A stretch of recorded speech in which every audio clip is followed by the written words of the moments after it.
Okay, hello and welcome, Cynthia. I'm so excited to talk to you today about our Oh, book and all the things.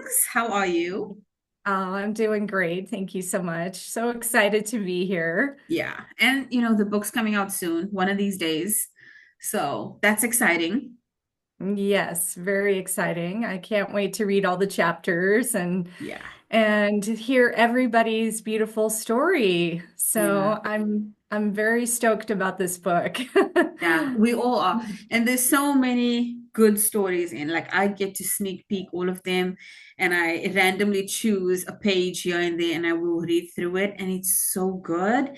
And all of them are so good. And I'm so excited for you guys to see how it's coming together. But I'm gonna wait until it's edited and then you guys can look at the edited version before you all get a fright of your lives. So let's wait for the edited version, which is good because we're in editing now. So within a month or Mm, so we'll have the final manuscript. So that's really exciting. A lot of work on the back end, but really exciting. And yeah, for sure. I was when I was speaking to Megan earlier, I was mentioning that I was at the mall today and someone was she just kind of came at me out of nowhere in the ladies' bathroom at the mall, and she just like blasted me with, "You got to accept Jesus in your life, and give me your baby, and I'll turn your baby to Jesus." And I was like, "This is just so insane." And I had no words for her. I was just like, "Okay." I was so caught off guard with the whole thing. And I was saying Yeah. to her, I wonder why is it that some people like when they just randomly say that, I'm just so stunned. But on the other hand, I love talking about God and I love Jesus and I love talking about all of the ascended masters and healers and people who've come and to teach and heal and raise consciousness. But on the other hand, when they attack like that, it's not attacking really, but it was just so out of nowhere. I was Mm. so shocked. I didn't have any words. So I was just thinking about you, not specifically because of that stuff, but I wonder if she's a Jehovah's Witness because they are very outward like that. And I was hmm wondering, are Mormons like that too? Because you come from a Mormon background. So what are they or are they not? Um, Well, I think it's an individual kind of a thing. Hmm.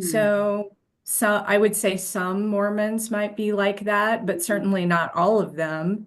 Hmm. Um, but they have their missions. The young men typically at age 19 will go out and do a 2-year mission, and they will solicit door to door in whatever neighborhood that they're assigned to, and they go out and they spread the word of the Book of Mormon, and it's pretty much like practically a requirement for the young men to go do that. Hmm. And they put a lot of pressure on them. And I remember when I was, in high school, and I had a really good friend of mine who was also valedictorian of my grade, and he was, I mean, super smart. We had 800 kids in our grade, and so he was, at the top. And he was conflicted about doing his mission because he had such a huge academic career in front of him. And, he was like, well, I feel like I need to do this, but I also feel like if I miss 2 years, and then I'm just going to be coming back and I'll be behind. Ultimately, he did decide to go on his mission, and he was fine. I mean, it's it's all an individual choice, right? He was still, he still did his path, and he missed out a little bit, I think, on his music because he Hmm. played viola as well. But it was, we all find our way. Yeah. Yeah. I don't know anything about the Book of Mormon or Mormonism in general. I know some stuff, but the things I've seen and heard about, it's probably very much like you know, brainwashy stuff. It's probably things that are stereotypical. So I don't even know what's real and what isn't. But the Book of Mormon and the Mormon traditions and all that, do they is it like an Abrahamic religion? Do they preach what do they teach about? Is it do they have like the ideas of heaven and hell? Do they have the ideas of like God-fearing stuff? Is it fear-based? Is it love-based? What is it all about? Well, I wouldn't say that I'm actually an expert on this now because I've been away from the church for so long, Yeah. but it is the Church of Jesus Christ of Latter-day Saints. That's what LDS stands for. Mm, So they're still Christian and they still consider themselves followers of Jesus Christ. mm, And, I would definitely say it's a very patriarchal mm, like version of Christianity because a lot of women just don't have a lot of say in what they get to do or not do. mm, And, for example, they do this blessing, and only the men do it, which is to me, it's just ridiculous because it's like women are just as intuitive as men. I don't see, or maybe even more so, you know yeah. what I mean? So I don't know. But to me, that was the biggest problem and why I eventually left the church was I felt it was way too controlling. Mm. Yeah, I mean, I love Jesus, if they are teachings that are authentic and it's about love and acceptance and non-judgment based, it doesn't matter who it is. It could be Jesus, it could be Buddha, it could be Krishna, it could be anyone. I will gravitate towards it, learn about it, and if there's something that I like about it, I will incorporate it in my life. But I don't like the controlling stuff either. And I think like maybe the controlling stuff came from a political agenda and then it just got weaved in so tightly with the religious stuff that we didn't know how to separate it when it no longer became relevant. But I think maybe Hmm. to some extent it is still relevant because a lot of people are still like they they they don't have an identity outside of the church, whatever church it may be. It doesn't have to be a Mormon church or a Christian church or whatever. But it's like they have to go through a certain church or pastor or preacher or whatever in order to feel adequate enough for that religion. Do you know what I'm saying? Hmm. Yeah, and I look at it too from the perspective of the subconscious mind. Mm, So when you're born until you're about 5 or 6 years old, that's the most informative years of your life where you're just absorbing literally everything around you. mm, And so it's very easy to indoctrinate a child at that point. And so you want to put in, um, you force them to go to church, you force them to believe a certain way, you tell them, this is how it is. And the child is going to believe you because you are the authority, as the parent or the teacher, whatever. And so then that gets set in your subconscious. So, it's interesting that I actually left the church so young, and a lot of people say that too. It's like, how is it that you left the church by the time you were only 15? I was pretty young. But knowing what I know now about hands and hand analysis, to me, it makes so much sense because my headline is separated off of my lifeline, which is only in about 20% of hands. So that shows that the influence of my childhood thinking and upbringing was very loose, and I didn't absorb it maybe as much as most people would do. So that's another just kind of interesting perspective. So that's how I look at it. yeah, that's interesting. I love the stuff that you do with hands and all the things you can read and understand just from looking at hands. It's very fascinating for me. I've never because you have palm readers, right? And they can tell your future or whatever. But this is different. This is so different. It's so detailed. It's wonderful. So when did you learn about, all this and when did you start practicing all this? Well, I had sold my restaurant that I ran with my ex-husband, and that was in my early 30s. Mm, So I was essentially retired for the first time in my early 30s. And I did what most people who are retired in America do. I bought an RV and I ended up traveling the country. And it was just one of those things. But I knew that I needed to find something else to do because I was way too young, obviously. So I went to the library and I picked up a book on palm reading. I had this really profound deja vu experience that I had read the material before and I needed to study it again, so that was pretty much how I got started on the path of hand analysis. It was so familiar to me and so profound. I mean, ultimately, that was like the biggest message that I got from just reading that one book. After that, I read, dozens and dozens of books on palm reading, but it really is so much more of a science than I realized, and it's so sad that it just is not given the credit that it deserves because it is, in my opinion, the best way to understand the deepest aspects of yourself. Mm. Yeah.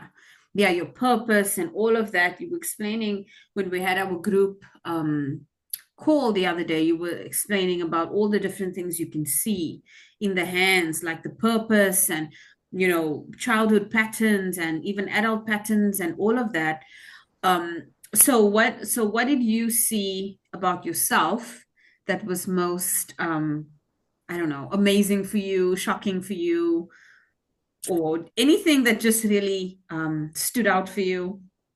Well, I mean, definitely a lot of things are fascinating in the hands. But one thing that was really significant for me and just really reaffirmed to me that I should be following this path was I have an unusual fingerprint type. So there are about 14 different types of fingerprints. So four main types and then about 10 subtypes.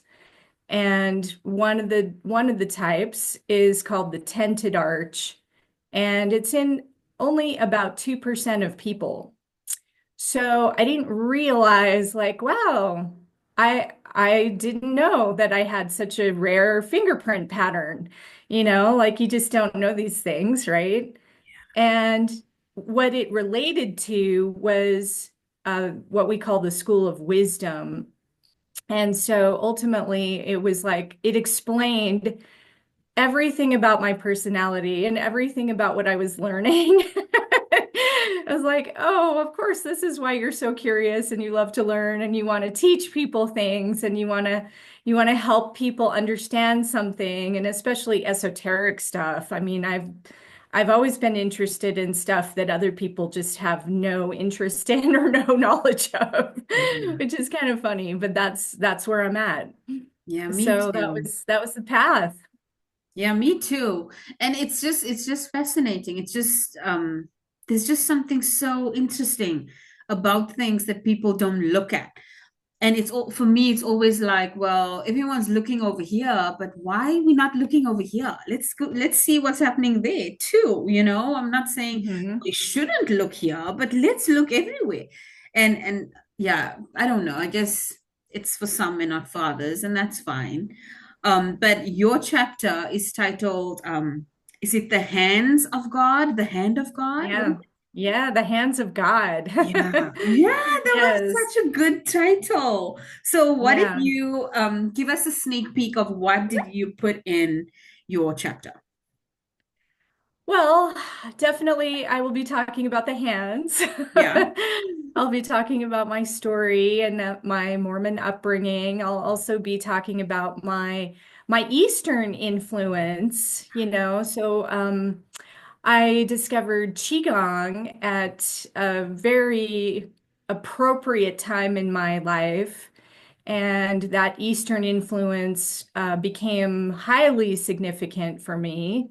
So I talk about that, and definitely now I've integrated a lot of different spiritual disciplines, I would say. Mm. And I've just sort of kind of like you, like I'm curious about all of them, right? And I like to know, there's obviously good aspects to all of them. Yes. So I try to take in the loving, positive aspects of things and how can I incorporate that into my life. And I also talk about the journey of coming into Sedona and the pathway that has led me to, this sacred land. Mm.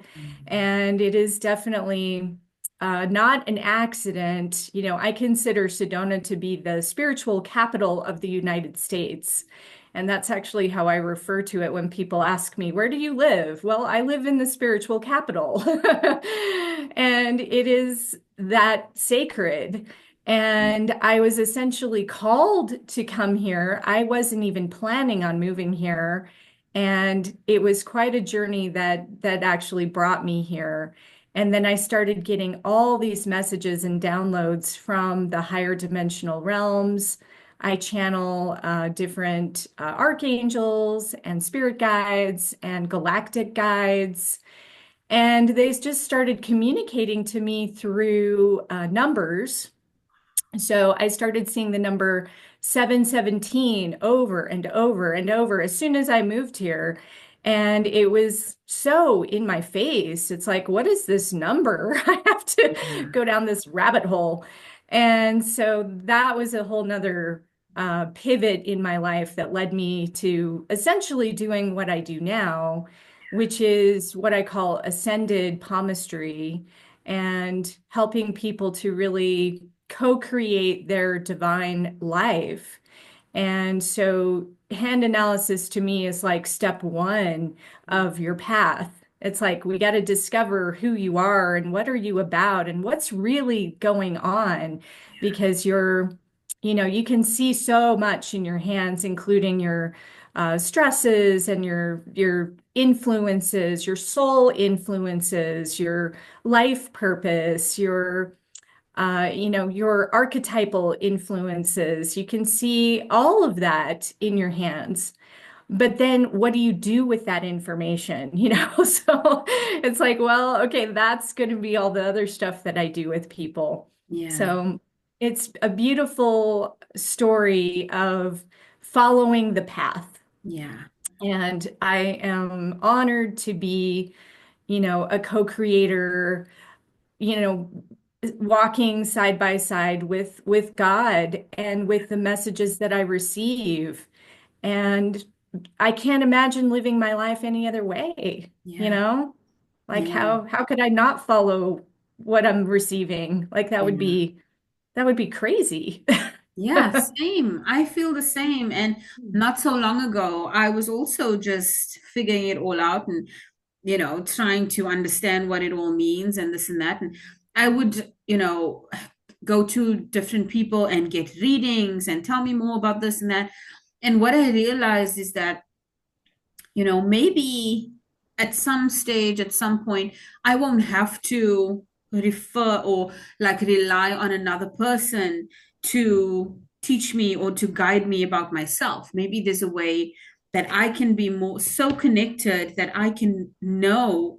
And eventually that did happen. First, it started with the hypnosis. My friend would put me on QHHT. Well, she's a practitioner and she would hypnotize me. And I would just channel a bunch of stuff, and over Mm, time that led to these books that we do. It led to doing this stuff. It led to finding the people that need to be in the books. It led to all of that, and I could never have imagined any of that to even be possible or to happen to me of all people. I wasn't looking for any of this. And I don't know. The path is still evolving, it's still moving forward, and I move along with it. But like you said, I cannot imagine myself doing anything else, anywhere else, with anyone else. It's just so perfect. Everything works out perfectly. It's just, it's such a rewarding, it's so rich, it's so comforting, it's just filled with so many surprises that are pleasant and exciting.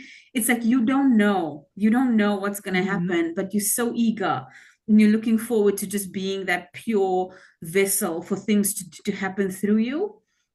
And it's just whether it's perceived as a good thing or a bad thing, it doesn't matter. Like none of it has that judgment on it. It's just perfect as it is.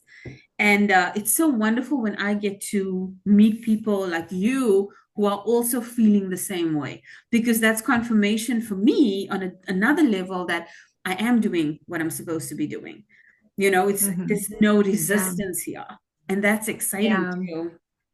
Yeah, for sure. And you're right. It is good to be able to follow your own intuition and your own guidance. And I definitely recommend everybody develop that skill because it is a skill, right? It's something that has to be cultivated. But occasionally it is good to go and seek advice from somebody that you trust. For example, when I was seeing that 717, I also went to do a QHHT session. Yeah. So it's very interesting that you and I have that in common. And sure enough, there was a lot of stuff that came through that first session. I've done three now.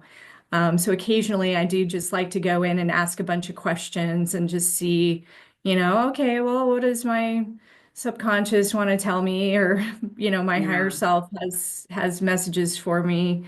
I can do it in meditation and my automatic writing as well. But occasionally it's good just to get that sort of check-in, Yeah. from someone else. So, Yeah. It's like yeah. confirmation. It's just like another Hmm. person saying what you already knew, just so that you can Hmm. feel, okay, so I was right. I'm not going crazy type of thing, which is good, Exactly. Yeah, for sure. For yeah, sure. yeah. But I also see on the opposite end people that become addicted to it. I don't know if you've seen like people who are addicted to, like, for example, tarot readings. They would just Yeah. watch all of them from all the people. Yes. And yeah, I've seen that I too. agree. That is a very good point because, yeah, it can turn into an addiction and it can also turn into a way to give away your power. Yeah. And so you have to watch out for that because if you're having a reader who is, for example, just telling you your future, Mm. then you are essentially taking away your free will. Yes. So, and as a reader, I never do that because that creates karma for Mm. me. And so it is so much more important to me to empower the person that Mm. I'm reading for. And I show them the infinite possibilities that are actually in their hands. Yeah. And yes, the hands do change. Both hands, by the way, not just the active hand, but both hands change. So it's really important as somebody who goes and gets readings done Mm. that you don't have the reader take away that free will for you, and just make sure that you're not using it as a crutch or as an excuse to be a certain way. Yes. So for example, it's like, okay, yeah, you have this life lesson. Okay, I can tell you what your life lesson is through your fingerprints, among other places in your hands. And so then you don't take that and go, oh, well, I'm just never going to be good at that. So Mm. therefore I'm not even going to try. Yeah. That's actually a very disempowering way to look at life. Yeah. So instead, I would challenge you to take that lesson and then how can you learn from it? How can you grow from it? What is the next step you can do to actually turn it around Mm. and be in the exalted aspect of that lesson? Yeah. So that's how really like people should approach readings, in my Mm. opinion. Yeah, and like sometimes I'll do tarot readings, for my friends, for my family.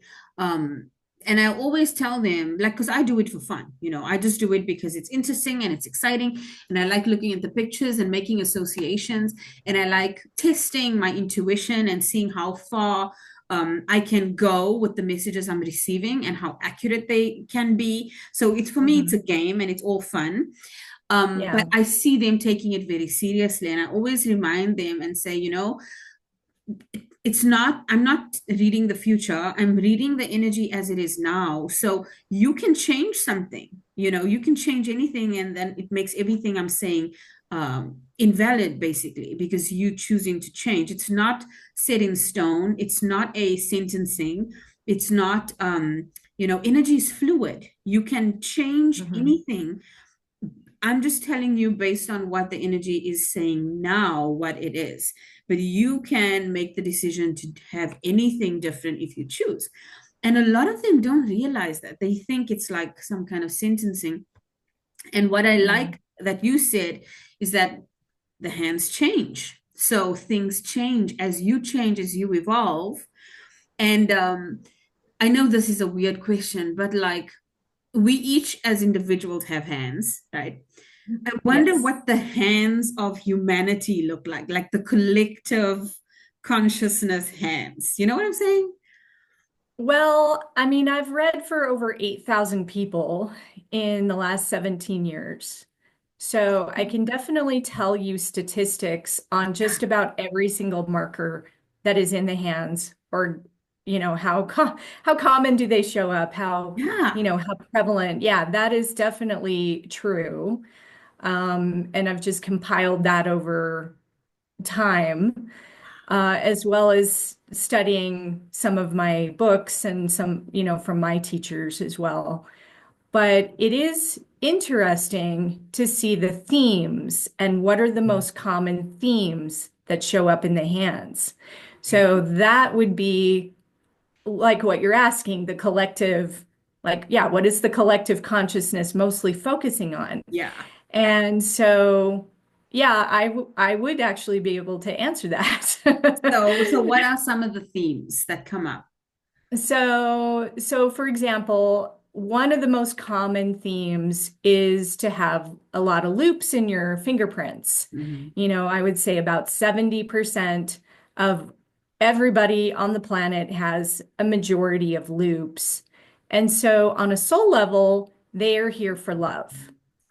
They are here to actually learn about love, learn about spreading love, learning about connection, and it's going through the emotional realm. So almost all of those people also are learning about how to be emotionally authentic. And Mhm. this is where we get tripped up. So we have a rule in hands. We call it the Goldilocks rule, where too much, too little leads to just right. So, too much emotion is one of the pitfalls in the school of love, where you just like explode all your feelings, or you just don't know how to deal with them. You're overwhelmed, you're burdened. And then the other side of the spectrum, too little, is where you stuff your feelings. It's like, oh, I'm okay. It's when Mm. somebody asks you, how are you? Oh, I'm fine. Mm. But you're really not fine. And so you stuff that feeling, and then it gets trapped inside your body, and then you have to heal it later.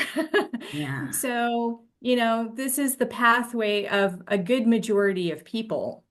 And so this realm, this emotional realm that we are in, this emotional soup, Mhm. is very critical for humanity to really understand and to learn to be emotionally authentic and to be able to not only feel like whatever it is you're feeling, but being able to express it in an authentic way Mm. that doesn't like hurt other people or bowl other Mm. people over, and it doesn't invalidate someone else. We all have feelings. We're all validated in our own feelings, but I think there's a lot of extremes that come through these lessons, and some of the most common, like specific lessons, are self-worth, Mm. not feeling good enough, and victimhood.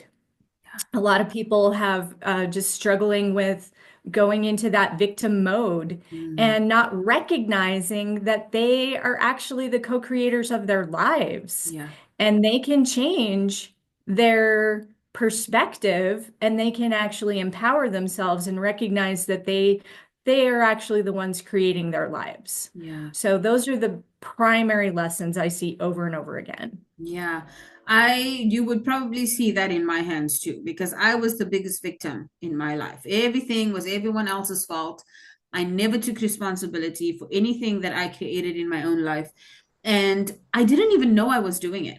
I didn't even know Hmm. how I was involved in my own misfortune or my own perceived misfortune. I didn't even realize that it started with, like you said, not feeling good enough, not understanding who I am, and not understanding like basic things. Well, I call it basic now, but self-love, self-acceptance, self-forgiveness for things that I've done that I was not proud of for myself, and healing those emotional wounds and the traumas that came up, and not ignoring them or sweeping them under the rug, or like learning emotional intelligence and understanding how to every single day. It's a choice to use your emotions in a positive way.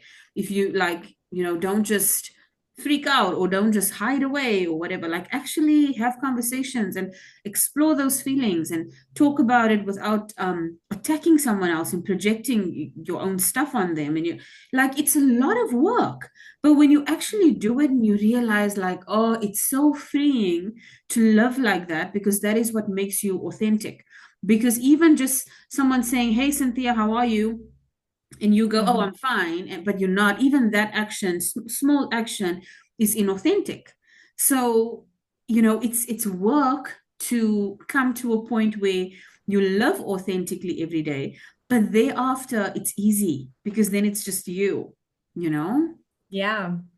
Yeah, and I think it's just an awareness thing. This is something that's not really taught in schools. Yeah.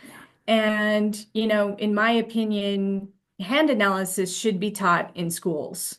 Mm. Back in the 1400s, you could get a university degree in hand analysis. Wow. And it went sour, I would say, in the mid 1500s when it was actually forbidden by the Pope to practice hand analysis, and they would burn you at the stake. I mean, punishment was death. Mm. So it had So this so huge, essentially that's like you being a witch. yeah, exactly, exactly. So, and it hasn't made a recovery since then, which is so unfortunate. So, part of Mm. what I'm here to do, and I've definitely been given that directive through my spirit guides and angels and archangels, is that I'm here. One of my purposes is to bring back the respect of hand analysis as a science, Mm. just like physics, just like chemistry, Mm. and put it back where it belongs and bridge it with spirituality, Yeah. because it is a pathway to understanding the spiritual self Mm. at such a deep level.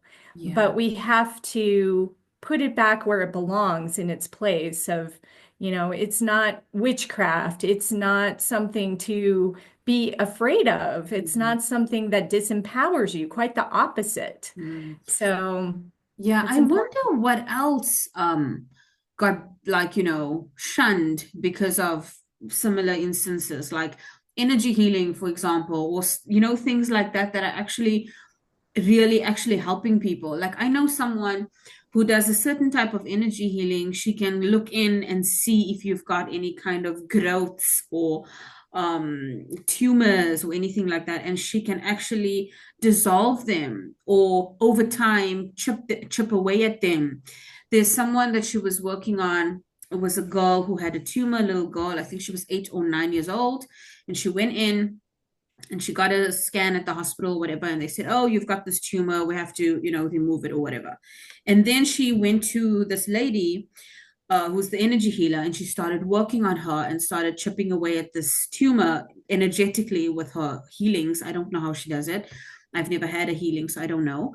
And then the girl went back to the hospital to go and get her operation done, and they said, oh, it's gone. That's weird. So like that's legit helping someone. It's not a Yeah. gimmick, it's not some kind of weird thing. And I think a lot of things were just labeled under the umbrella of witchcraft because they didn't know how to explain it. But even like saying witchcraft with a negative connotation, that's judgment, and that's not okay either, because you don't know. unless Mhm. you know specifically this person is using some type of energetics or vibrational technology to hurt someone else, that's not okay. But Mhm. saying all of it is the same and all of it is negative, that's also not okay. Yeah. Well, people need to realize that these are just tools. Yeah. Hand analysis is a tool. Energy healing is a tool, and I would say Qigong is another one that was really suppressed. And Yeah. that's why a lot of people don't know about Qigong. They know about yoga because yoga wasn't suppressed the same way that Qigong was. So I was just super lucky that my teacher, happened to study Qigong. And so I learned about energy healing, 25 years ago, and I've seen miracles with it. I mean, miracles with it. And so it's interesting when you look at like big pharma, the pharmaceutical companies, they don't want that stuff coming out. They don't want people to know about it because there's no money in it if the person is cured. Yeah. So they want you to be managed. They want you to have symptoms for the rest of your life so that you can take a pill and they can be making money off of you until you die. Yeah. And so if you look at the power and control behind big pharma, then you start to realize that they're not on your side. They're not really there to help you. And so, I just have gone the total opposite direction ever since my Qigong training. Like, you can heal yourself. Unless you like have an accident and you're bleeding to death or something, Mm. you can heal yourself Yeah. on so many levels. And I proved it. I mean, I had a story where I injured myself pretty badly in a ski accident. I cured myself in 4 days with energy healing, and I was skiing by day number 5 without any medicine, without any drugs, without anything other than my brain Yeah. and focusing on the energy and directing the energy to my knee and it being completely healed. Yeah. Wow. So we have so much more power than we give ourselves. Yeah, we do. We really do. And I think, it's good for us to teach our kids these things as well, because maybe the older generations, and I don't know because I'm not, the older generation, but I see a lot of them being more resistant to these things. They're still very trusting in these big systems that have lied to them for all these years. And so maybe they are a little bit more resistant, but the younger generations are so um flexible still in their belief systems that they can see through the big systems like big pharma and all these other systems that are used to control people and their decision making using fear, and controlling them with other manipulative ways. And I think we are moving away from that slowly but surely. And I hope that in time these systems will crumble and that we as a society, as humans, have built other systems to take its place that are more in alignment, that are more, with people's best interests, at the root of it, that are more based in love. And I know it's Mhm. weird to think of like, oh, well, how would you, everything is love, everything, if you just have the intention, a loving intention towards doing something, it works out perfectly. And that doesn't matter if it's a business deal, it doesn't matter if it's whatever. It's that attachment we have, the fear we have, the wanting to control and manipulate. That is what makes it not work out. That's personal Mhm. testimony from my own life experience, which isn't very much, I'm not super old, but I can say for myself that if I make decisions, I want to do it from a place of love and alignment. When I make decisions that are fear based or desperate, like when I'm, a desperation mindset, it never works out. So that's not coincidence. That's just feedback. It's data, you know? Mhm. Yeah. Yeah, exactly. And, ultimately, I do think that we are going to be heading in that direction of how, as we ascend, because we're on the path of ascension right now, And as we ascend, we're going to remember and recognize our abilities. And so one of our abilities is to heal ourselves. And we're going to know how to do that. And we're going to recognize, oh, okay, yeah, I have this sickness, not because it's to punish me or I just had bad luck or, like a lot of people think like that's why they get sick. There's a reason behind every sickness. And when you start to unravel that, Mm, it comes from a completely different perspective. And then as you heal the core, the root of why did you get it in the first place? Why did this happen to you in the first place? That's where the true healing comes in, and you can recognize, oh, okay, yeah, this is okay. Like I'm okay, mm, So I'm excited to see that happen. I don't know how much longer it's going to take, but I do think energy healing's come a long way, and it's yeah, definitely it's making a resurgence in the world. And I think people are now starting to really recognize it. And they're bringing the science of it back in too, because it ties in with quantum physics. yeah. There's lots of studies they've done now on energy work, Mm. and it's amazing. So I'm excited to see where it goes. Yeah, me too. I really am.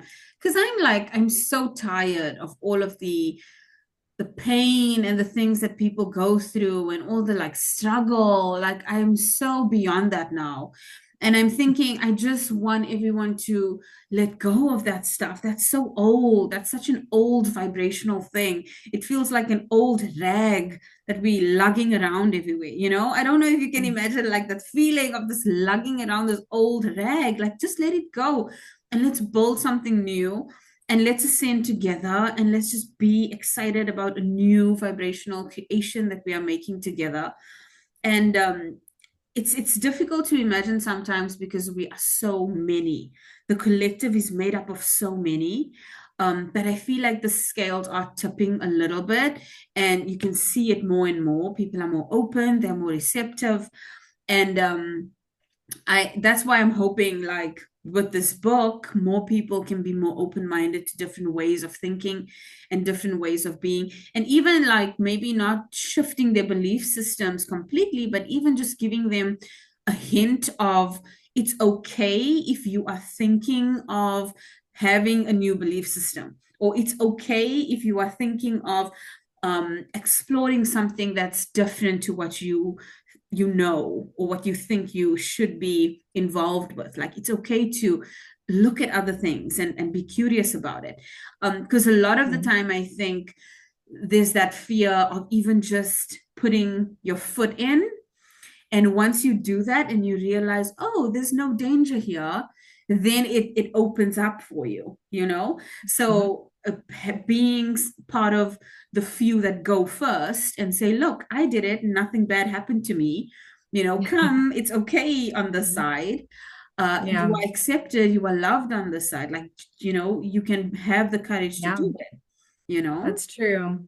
Yeah, I honestly had no idea how people would respond in Utah to my hand analysis. Yeah. And I was fortunate enough to meet a very nice Mormon who also owned an alternative like health store. And he let me come into his store and do my readings. And so I was immediately accepted by the Mormon community, which was, looking back on it now, I was so blessed and I was so guided, because it's like you just can't make this stuff up. Most people are like, oh, wow, you did that in Utah? Like you read hands in Utah? And it's like, yeah, I know. That's where I got started. And I was actually really busy. Wow, that's amazing. So you just never know, but you're right. There is an initial fear sometimes that we have, like, oh, am I okay to do this? Am I okay to, I don't know if this is right or if this is good. And we doubt ourselves so much, especially when it comes to our own abilities. And my advice to that is just it's okay to be a beginner. You know, you probably have past lives where you've done this before Mm, and you just don't remember. mm, But even if it is something brand new that you've never done before, it doesn't mean that you can't learn, and it doesn't mean that you're not gifted. And it also doesn't mean that it's bad or that it's wrong. mm. You know, like we have to look at all of those things. It's like, well, yeah, your intuition is natural. It's a natural gift within you. Yeah, of course, you should develop it. You Yeah, know, follow that, follow your yeah. guidance. Yeah, it's natural. It's a natural thing. And I remember when I was a kid and I used to get intuitive feelings about stuff. I didn't know what it was, firstly. And I couldn't explain it to anyone because how do you explain to someone you got a feeling in your tummy that something is going to happen? That's literally how I felt. I felt like, oh, I'm getting a feeling something's going to happen. And people would look at me like, what are you talking about? What? And so I Mhm. stopped talking about it, and when I did get the feeling, I would just like ignore it or shut it off or whatever, because I thought I was the only one. I must be, there's something wrong with me. And so Mm. when I became an adult and I learned about other people who were talking openly about intuition and all the stuff, and I'm like, whoa, there are other people out there just like me. So maybe I'm not the only one and I'm not going crazy. I just needed to find people who were like me. And and even in that exploration of finding people who are like you, that can also be a scary journey, but because you feel like you have to leave behind everything and everyone from before, and that's not true.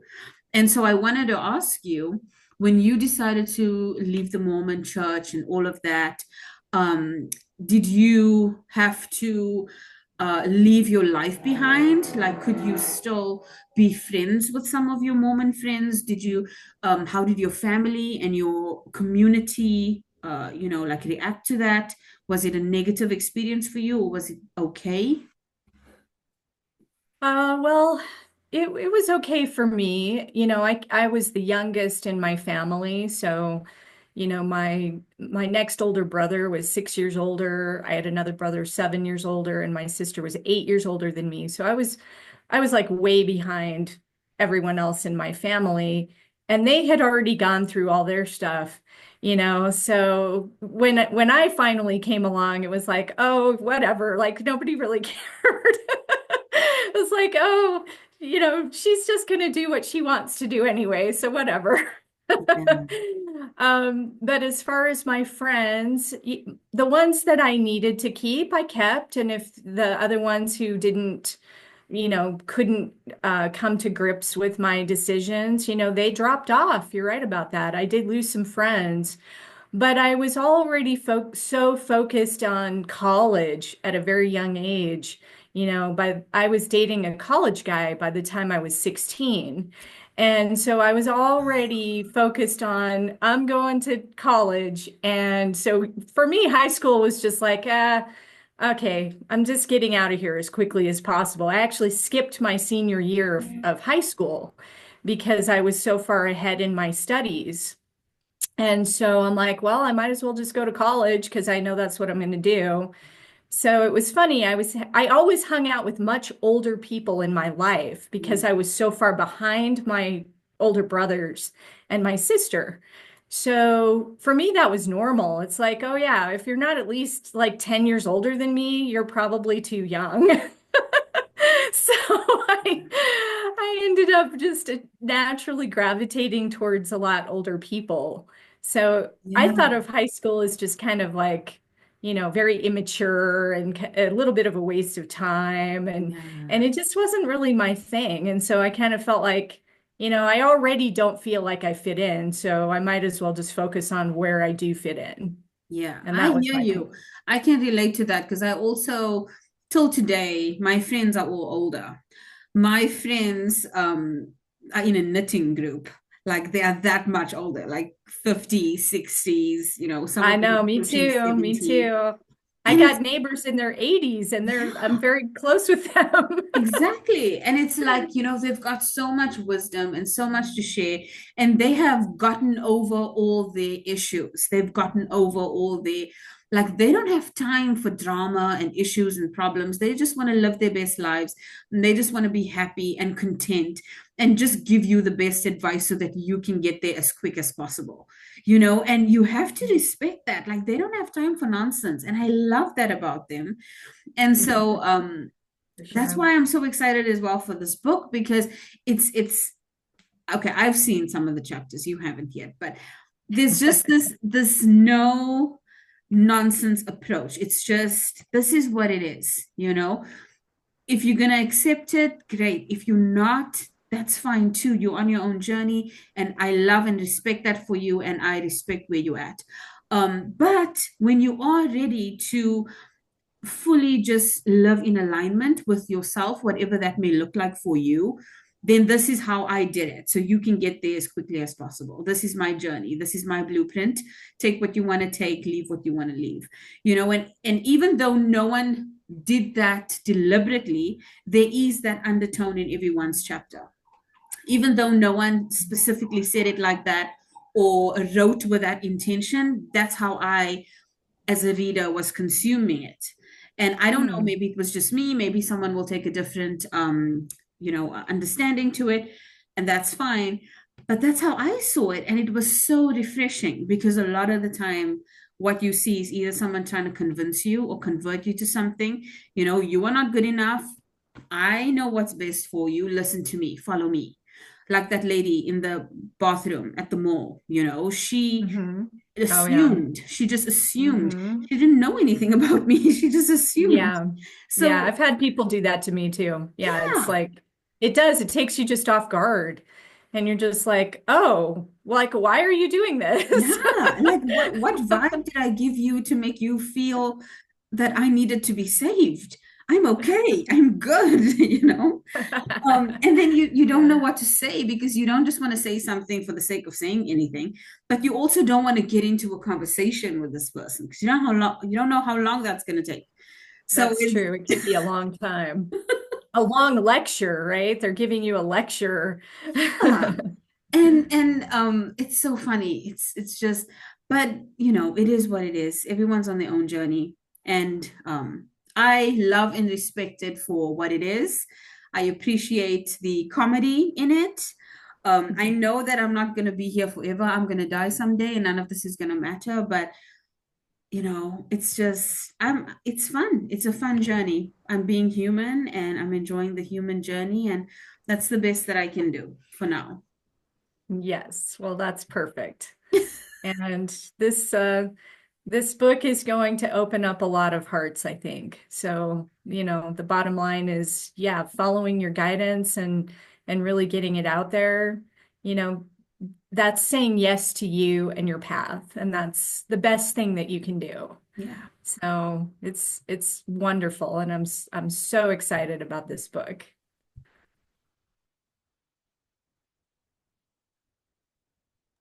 Excuse me, I just had a big sneeze. Bless you. Thank you. I agree with you 100%. So the book will be out in on pre-order. It's out already on Amazon on the ebook. Paperback and hardcover will be out on the June 28th. The audiobook will follow soon thereafter. So super excited. I'll put the link in the description. And again, thank you so much, Cynthia. As always, it's wonderful speaking to you. Thank you. Yeah, my pleasure. Yeah, I always have fun speaking to you. You always bring a new perspective. I don't know. It's just you. You're just so bright and shiny. It's probably my tented arches. You're so funny.